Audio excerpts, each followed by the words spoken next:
बताइए, आप देखिए रशिया यूक्रेन में किस प्रकार के दोनों देशों के नेता बार बार अपने देश का पक्ष रखते हैं, देश के अवाम को सारे जानकारी देते हैं, तथ्य देते हैं। और एक हमारे प्रधानमंत्री मोदी जी हैं, सदन के शुरुआत के पहले बोलेंगे सभी मीडिया के साथ कि सदन में चर्चा होनी चाहिए। और जब ऐसा महत्वपूर्ण मामला आता है जहां पे देश की सीमा, देश की विदेश नीति, देश की अर्थव्यवस्था, देश की अखंडता जब सवाल पे उठा हुआ है, तब वो अपने मंत्रियों के पीछे छुपते हैं, कभी विदेश मंत्री के पीछे छुपते हैं, कभी रक्षा मंत्री के पीछे छुपते हैं, कभी गृह मंत्री के पीछे छुपते हैं।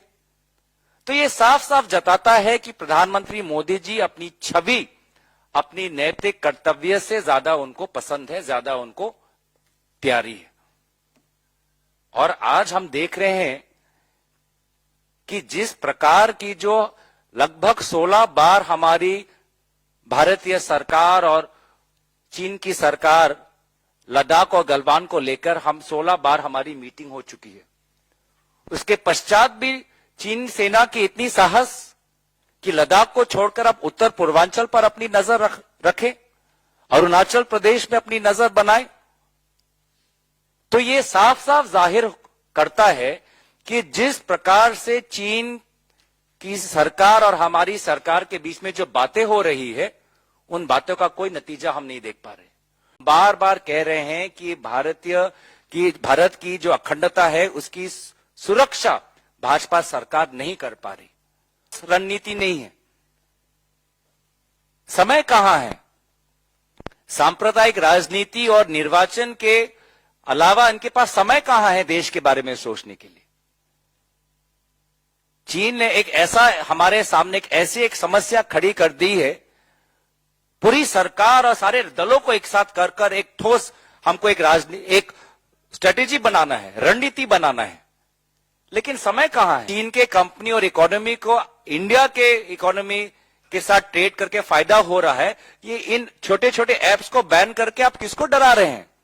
क्या संदेश जा रहा है देश भारत सरकार से कि जब भी चीन हमारे सीमा पर अपनी आंख उठाएगा तो हम उनके 2-3 ऐप्स बंद कर देंगे और उनके साथ पहले जैसा हम ट्रेड करते रहेंगे, जिस ट्रेड के द्वारा अरबपति और सबसे अमीरों जो व्यापारी है उनका फायदा हो रहा है।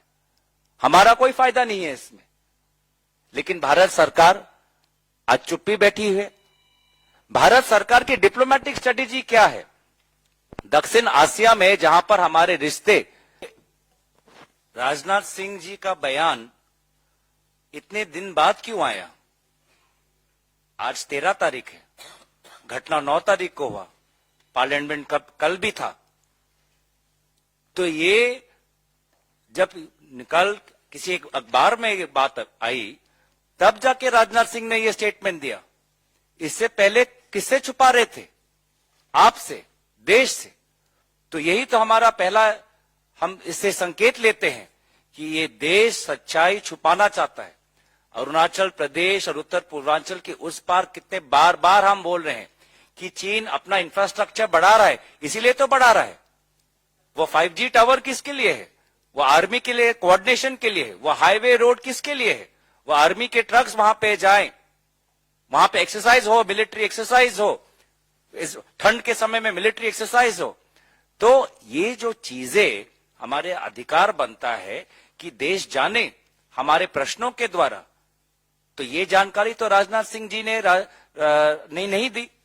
वो शायद चाहते भी हो, मैं रक्षा मंत्री पे सवाल नहीं उठा रहा, वो शायद चाहते भी हो ये विवरण देने का, लेकिन उनकी आवाज पर भी लगाम लगाया हुआ है प्रधानमंत्री मोदी जी ने। तो इसीलिए उनका स्टेटमेंट अधूरा था। हमारे सवाल जायज थे। 9 तारीख का ये घटना 13 तारीख को क्यों बताया? पार्लियामेंट से इतने दिन क्यों छुपाया गया? कल भी बता सकते थे। तो इसीलिए बहुत कारणों के वजह से कांग्रेस पार्टी, विभिन्न विपक्षी दल, उनके स्टेटमेंट के बाद लोकसभा में हमने वॉकआउट किया।